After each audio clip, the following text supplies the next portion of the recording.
sobrang gastos.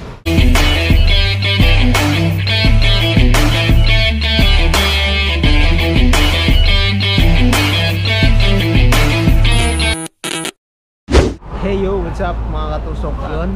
Dito ako sa terminal papuntang Manila. Babalik tayo ng Manila para sa ating basic training. So 10 days ako doon.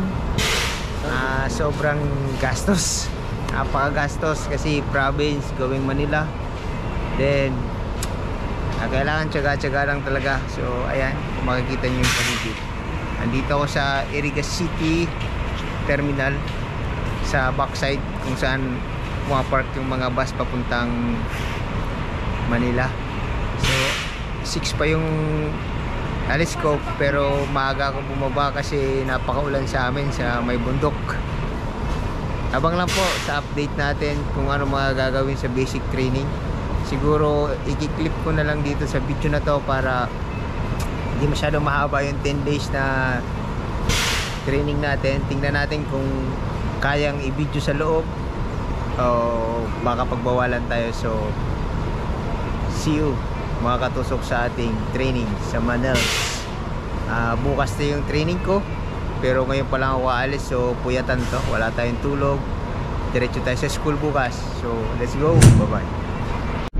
So yan mga katusok, nakasakay na ako DLTV.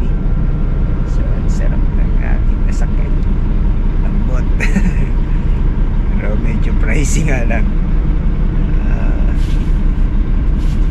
Sabi nga, ganun talaga, ano magagawa natin. So baba ako ng Pindia, kita-kita tayo ron. Hindi ko mabibidyo yung daan kasi kita nyo naman, balot na balot tong bus. So antayin ko pa yung katabi ko rito kung saan niya mamimili siya, kung saan dito or dito. So let's go, see you sa BD tomorrow. Good luck to us mga katusok. One eternity later. So yung mga katusok, 5:37, nandito na ako sa Compass, sa training center sa may Malate. Balik na rin tayo ng Gamet.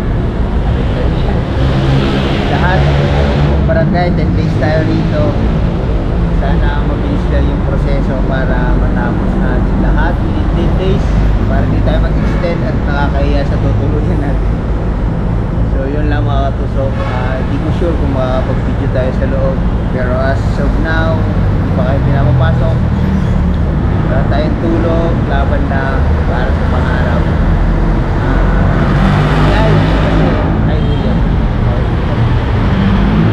Nasa highway ako, so waiting na ako na magbukas. At may nakita akong cafeteria sa 4th floor, base dito sa stickers nakalagay, baka doon na lang din ako mag-almusal. Kasi tawag dito, hindi ko maiwanan itong gamit ko, di ko alam kung saan ko ito iiwan. Maghahanap ako ng safe place para iiwan siya. Then pusit tayo sa training. So yan ang buhay. Hirap ng transition from land base to sea base. Sobra, dami palang requirements. Mas madali-dali yung land base, pero ito medyo mahirap. Pero laban lang, tingnan natin kung hanggang saan ang ating swerte. So yun lang mga katusok, update ko kayo mamaya after the training kung ano yung mga discussion. Tingnan natin kung kaya ko i-discuss. Hindi ko naman kaya may video sa loob, pero may discuss sa inyo at least, pero may ideas. So mga gusto maging seafarer, i-claim na natin to kasi blessings na God na maging seafarer tayo. So ayan, stay tuned lang kayo. After the training, discuss ko kung ano mga pinag-usapan, kung kaya pa ng katawan ko kasi pagod na wala pang tulog. Pero sisikapin natin, at least maano ko man lang, ma-share ko man lang kung ano yung meron sa training, sa basic training. So yun lang, bye.